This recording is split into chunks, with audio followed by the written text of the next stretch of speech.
Welcome, everybody. I am Dr. Mike Headley, and with me is Dr. Gordon Fimright. Welcome, Dr. Gordy. Hey, Dr. Mike, and you have a special guest today, so I'm looking forward to talking to Dr. Larry, who I just met. So, Larry, thank you for joining us. I'll let Mike do a little introduction.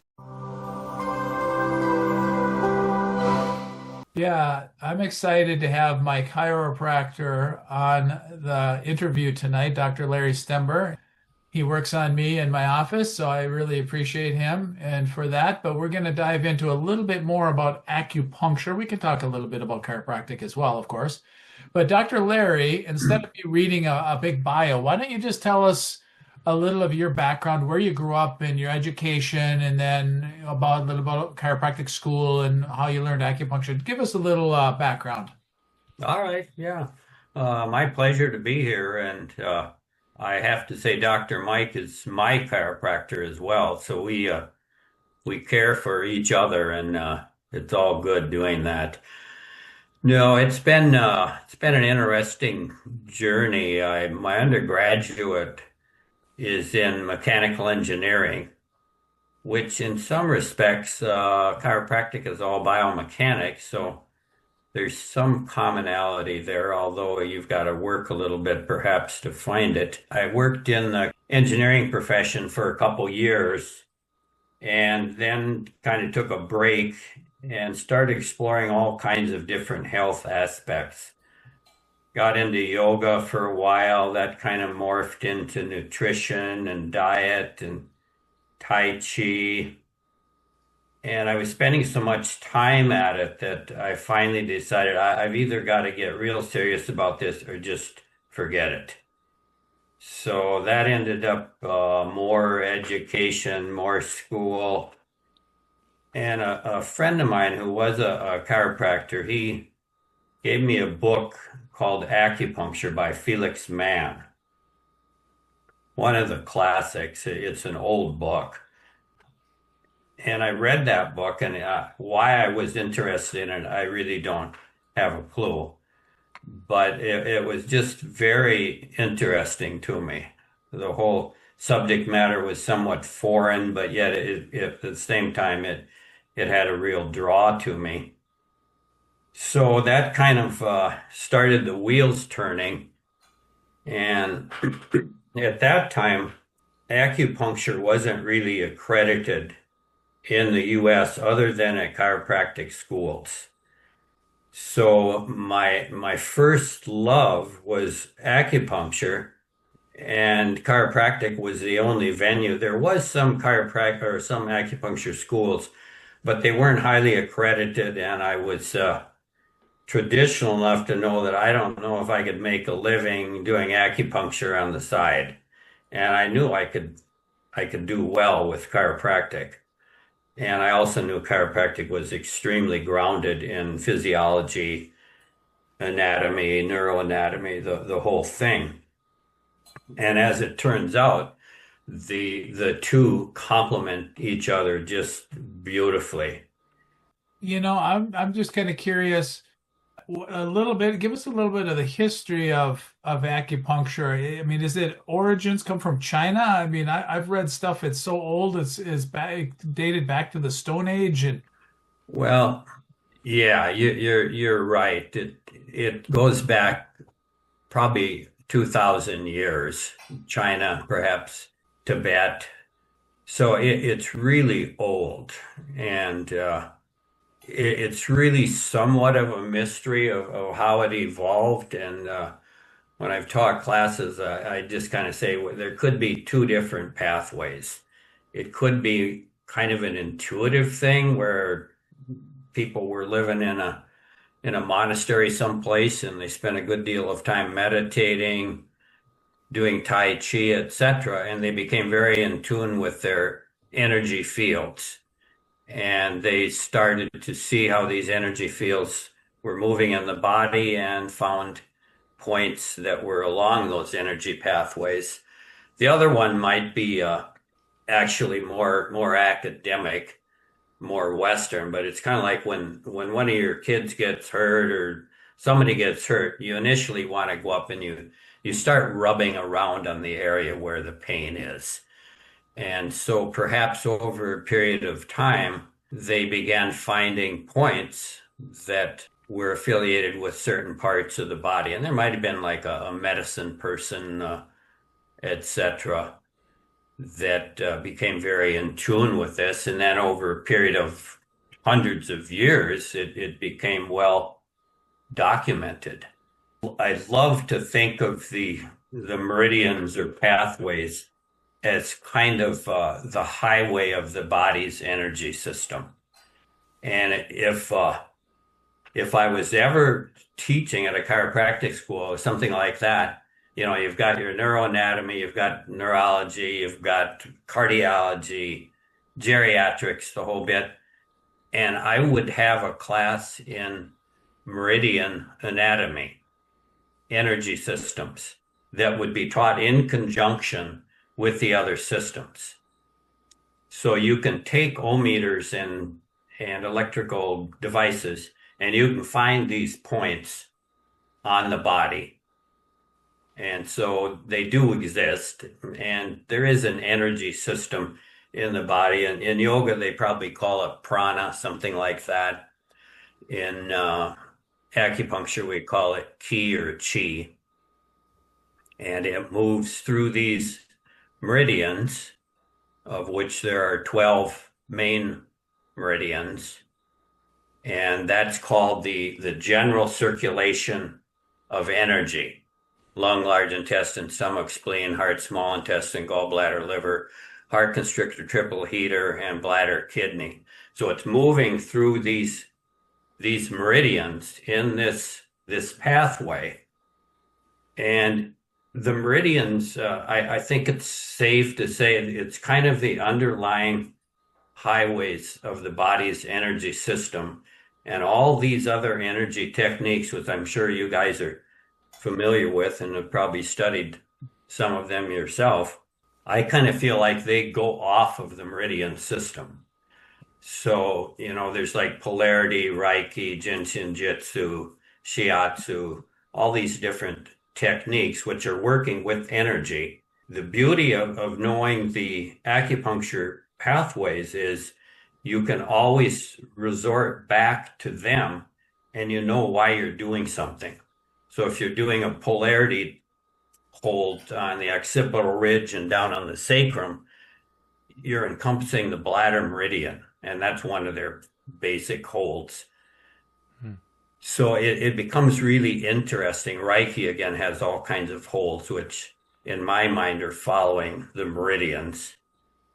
And then a lot of these techniques, when you go to seminars and you have different vendors, they're selling herbs, homeopathy, etc. A lot of those herbs and those formulas, they're going off of the meridians with some kind of computer analysis.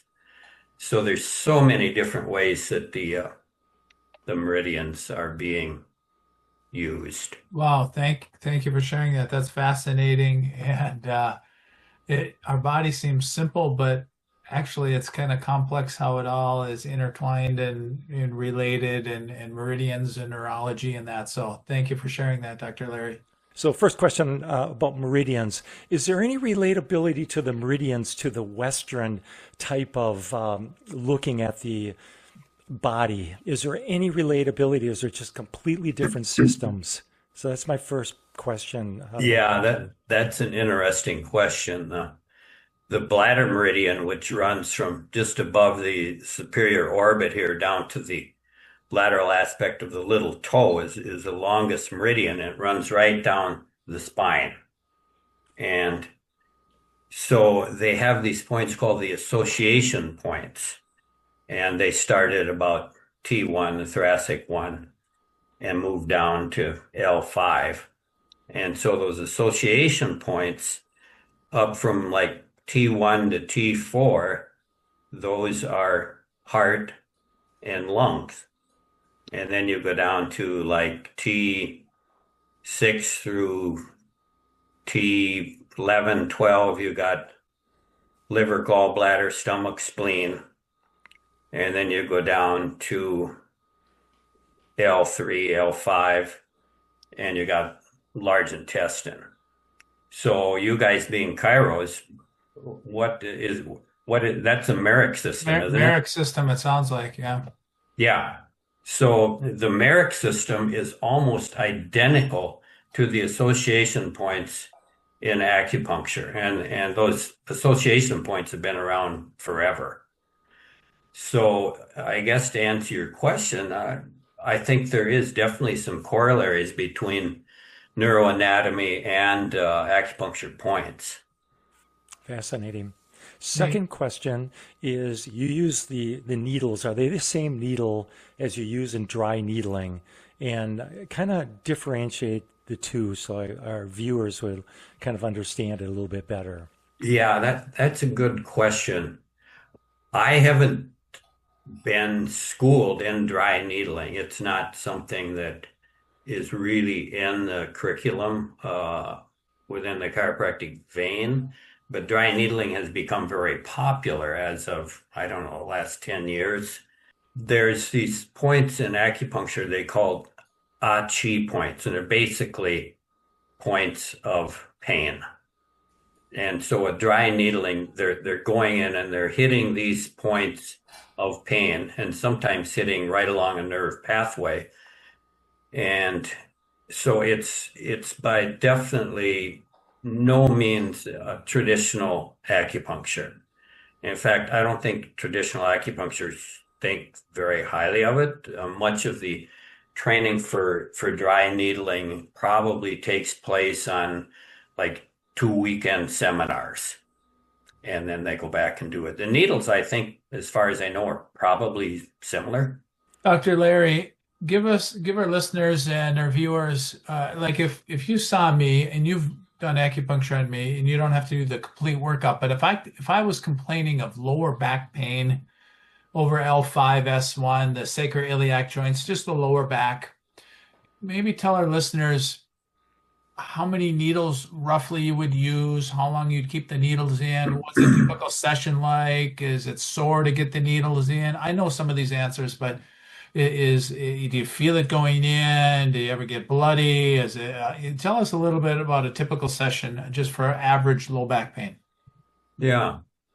Well, I used to pretty much tell people, they say, well, does it hurt? And I'd say, well, maybe like about a mosquito bite, something like that. It's not very painful. And with low back pain, being a chiropractor, you end up treating a lot of musculoskeletal problems. Low back, probably number one. Number two, probably head, neck, shoulders, mid back, and then you go into the extremities, knees, ankles, carpal tunnel. Those are all really common treatment techniques. So for low back, I probably would use 8 to 10 needles. There's some really good points right along the spinous processes, between the spinous processes of the lumbar spine. Those are points. There's points right at the sacroiliac joint, left and right, and then lateral, which would be like the transverse processes of the lumbar spine. There's really good points for low back as well. And then because the energy flows down like that through the bladder meridian, there's a dynamite point called bladder 54, which is in the knee, the back of the knee. That's like a cardinal point for low back pain. And then there's bladder 60, which is just off the lateral malleolus, between that and the Achilles. And bladder 60 brings that energy down. So if you've got like sciatica, then you always put in bladder 60, because that will bring the energy down from the low back and virtually help ground the person. So, yeah, and then you'd leave them in 8 to 10 minutes. The longer you leave them in, it becomes more of an anesthetic, but 10 minutes is definitely a good amount of time. Hey, I Yeah. got a question, Dr. Larry. How do you differentiate if a person comes in, whether you're going to do chiropractic or you're going to do acupuncture?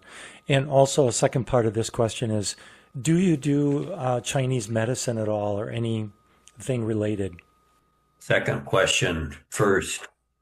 I know a lot about herbs, but they're all herbs from like our hemisphere. And I know the Chinese have a whole system that is really a good system using Chinese herbs. I haven't gotten into those. I've pretty much just worked with herbs within our hemisphere. You know, I know you both have had these people come in and they can barely get in the door and you can barely get them on the table. And you pray to God, I hope I can get them off the table and out the door. And many of them are so acute that you can't really put them on traction and it's just hard to work with them. So the beauty of acupuncture is with those people that are that acute, and they're obviously not people that happen every day, but once in a while, I would put the needles in because I knew I couldn't do much biomechanically because they were in so much pain. So I'd put the needles in and literally let the needles do the work and sometimes do minimal chiropractic. And they would get up off the table and they wouldn't be out of pain, but they got up off the table a lot better than when they went down on the table. So sometimes it becomes apparent to me that I can't do much heavy adjusting, even light adjusting, because they're so acute. But more than not, again, the two are like a married couple. Typically, I do the chiropractic first, get the structure straightened out as best as one can in that session, and then put the needles in and work on the energy systems and kick in the endorphins and get the key moving through the meridian. So that's how I do it. And I think in a chiropractic office, that's probably pretty common. Cool. Are there any contraindications of who shouldn't get acupuncture or what conditions shouldn't be worked on through acupuncture? I've read that overall, a lot of Chinese doctors feel like they can treat virtually any illness. But are there any contraindications or what do you have to watch out for? Well, I with pregnant women, you want to be somewhat careful. Spleen 6 is a contraindication if a woman is pregnant. So, other than that, other contraindications are few and far between. And as far as treating different organ functions, the beauty is because you have all these meridians that correspond to the organs. For instance, if someone comes in with lung congestion, lung problems, there's lung points that you can do. So you'll do that. Large intestine, there's points you do for that. Virtually all the organs, there's points you can do for that. So you can say that you could virtually treat anything, but again, in our musculoskeletal setting, it would mainly be working with head, neck, shoulders, low back, knees, ankles. I know in the when they're doing the dry needling, which is obviously different than acupuncture, one of the warnings that they give is in the lung field, because if the needle goes a little bit too deep, you can puncture the lung itself. Is there any of that concern with acupuncture about going in the lung field and puncturing a lung? Well, yes, yeah, that's actually a good point. You do have to be careful, and you wouldn't use a long needle. Lung 1 is right here, lung 2 is right here, and then it goes down the arm. So you can treat the lung down here on the wrist. And there's a number of points around the eye too. And I always thought, well, there's a lot of different ways to treat this without treating a point that goes into around the orbit. So, you know, I guess you could say I'm conservative, but I'm not going to do anything that I think is going to be high risk. Yeah. How deep actually does the needle go in millimeters to make it simple? Well, some of the needles get pretty long, like if you're working in the gluteals. Uh, but typically the needles that I use are not that long, and they don't go in that far. Hmm. Uh, 3/8 of an inch, half an inch. Okay. That's as far as I go. But But again, these, traditionally, there are some needles that they go in pretty deep. mhm. But just to differentiate, when you say needle, it's not like a sewing needle. The acupuncture needle is much, much, much thinner. Is that Yeah, correct? yeah. It's about like a hair, really. It's Hmm. very, very thin. And do they ever break off? Uh, I've never had one break off, and no, I've never even heard of one breaking off. I heard a story where somebody forgot to take the needle out or didn't see it or whatever happened, and the patient walked away and they had a needle in them still, and I'm not sure how it ended, but she I think she felt uncomfortable about something kind of like in her and had to go back and have them take it out, but it didn't break inside or anything like that. Yeah, no, that wouldn't be a good situation. Yeah, I'm sure it was a very rare circumstance. Yeah, Dr. Larry, just to circle back on my lower back example, if you were working on me on the lower back, I mean, I believe chiropractic and acupuncture work well together, and I believe that where chiropractic is a vitalistic philosophy, meaning the whole is greater than the sum of its parts. The only techniques in chiropractic where you just work on a part is upper cervical. You work on their atlas or your axis, and that influences sciatica and low back pain, everything. But in general, they're whole body, holistic techniques in chiropractic. Um, so how would you explain to someone, like you put needles in my lower back, you said in between the spinous processes, but why are you putting it up by my shoulder and my eye and, looking at the whole body? Why wouldn't you just jam 8 needles in my lower back and call it a day? Well, that's because of how the meridians run. They're called distal points. Like I was just saying, lung 1, 2, and they go on down here. Lung 10 is right here.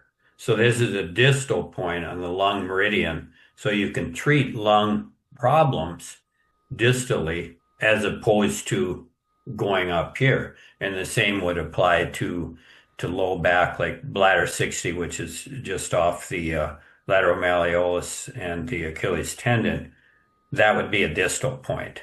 So there's there's distal points all over that treat different either organ functions or musculoskeletal problems. Did people ever question that? Like, how come you're working up here around my wrist and down by my ankle? I just came in for low back pain. Yeah, they do question, why are you doing that? And then you explain to them the best you can. And the interesting thing about acupuncture is I don't know how many people I've treated that have never had acupuncture, and I'll just say, hey, there's some acupuncture treatment points we could use. Do you want to do that? And they'll say, yeah, let's try it. And it seems like acupuncture, at least from my viewpoint, gets a pretty good press and people are pretty open-minded to it. I find that interesting. That's One great. one other comment I have before COVID, 5, 6 years ago, whatever, I started taking acupuncture and I told you that, and I took 2 classes. On the second class, I had a half a dozen needles in my face, and I put half a dozen needles in someone else's face. And so it seemed fairly easy to do, but I didn't so-called know what I was doing because the mastery It's like golf is pretty easy game. Curling is a pretty easy game, but the mastery part of it is where it takes years or a long time or lifetime to master. Is that your experience, or how long does it take for someone to really learn and really get good at acupuncture?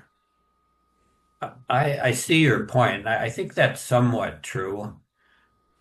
I think a lot of it, like everything, is you develop confidence, and with confidence, that transmits to the patient and it becomes part of who you are.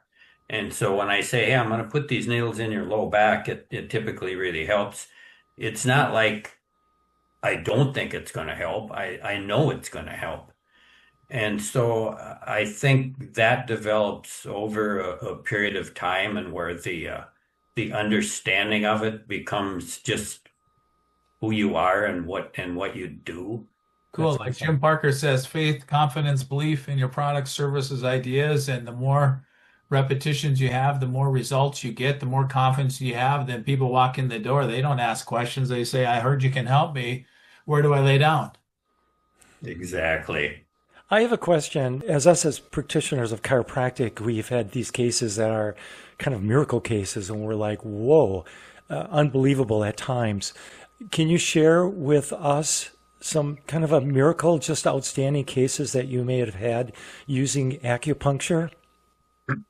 Well, again, the low back cases where they've been so acute, when they get up off the table, I consider this is like a miracle.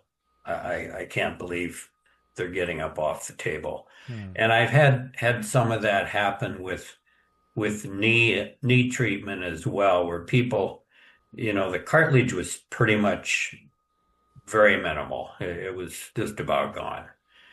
And so between the adjusting and the needles, you can ward it off for perhaps quite a while. One story I should tell you, I had this patient who came to me for a long time, and she just basically, you get these patients, you guys have them every day.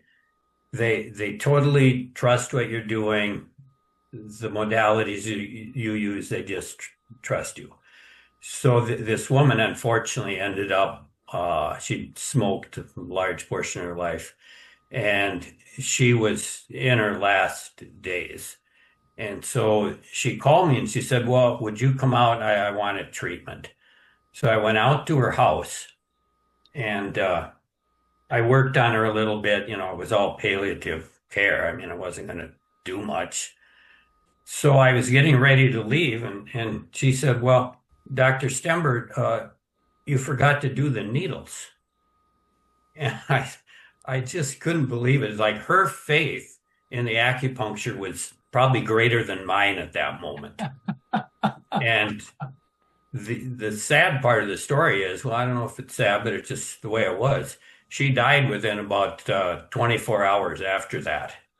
But I'll never forget that, because she said, Dr. Stember, aren't you going to do the acupuncture?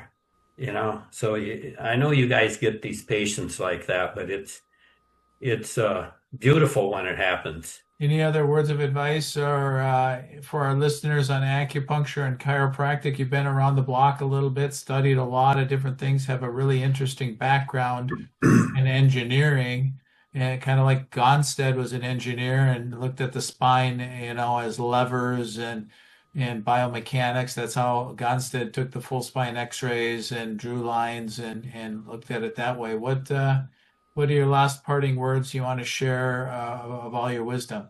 Well, I think, as you guys know, people need to be presented with an alternative, and relatives, friends or relatives, whatever. It's like you've kind of got to carry the message and say, hey, this is another way to look at that. You might be able to ward off surgery, and this is a technique between chiropractic and acupuncture that may be advantageous. It's just a great profession, and the healing that can take place from decent lifestyle and chiropractic is just there's miracles every day that go on in every chiropractic office. And after a while, we just almost we accept them as, yeah, it's no big deal. Yeah, they're better. Well, it's really a miracle. Yeah, pretty cool. Would you mind sharing people your age, how long you've been in practice, and what your how many times you cross country skied this past week? I mean, most people can't. Most you've done so many Finlandia international races and Birkebinders, and most people can't keep up at you half your age. So you just have a really healthy lifestyle, and always never been over a month before you get your spine checked, and so you walk your talk. So I really appreciate that. Well, you do too, and that's why we have to keep trading. Yeah, for sure. Thanks for sharing. And if any of our listeners or watchers have information, how can they contact you if they have acupuncture questions? I know you work in my office on a limited basis doing acupuncture since I don't do that. How can they get a hold of you? You can call Explore Chiropractic and Dr. Mike and get in touch with me. 218-333-8811. So yeah, if you're interested in talking about acupuncture or getting acupuncture in my office, yeah, you can. I'll get you in touch with Dr. Larry. So thank you for that generous offer. I like to close up our podcast, Dr. Larry, with asking our listeners what's their number one takeaway that they can share with a coworker the next day at work. They can have a discussion maybe if they've ever heard of acupuncture or had acupuncture and what their experience is, for example. And then what's your number one action step that they can take based on what we talked about today? So with that, I appreciate all that you've done in your career and your life and all the sharing you're willing to be on here. And that was fun to learn a lot more about acupuncture. Yeah, thanks for having me, guys. Yeah, Dr. Stember, big time. Really appreciate you being here. Learned a lot. Good information, great information. So I just want to tell the audience, thank you for joining us here on the Health Angle podcast. We do an episode every week. Next week, we'll have another episode with another health subject. And until then, we will see you then. Thank you for joining us on the Health Angle podcast. Please subscribe to our channel and catch us for our next episode.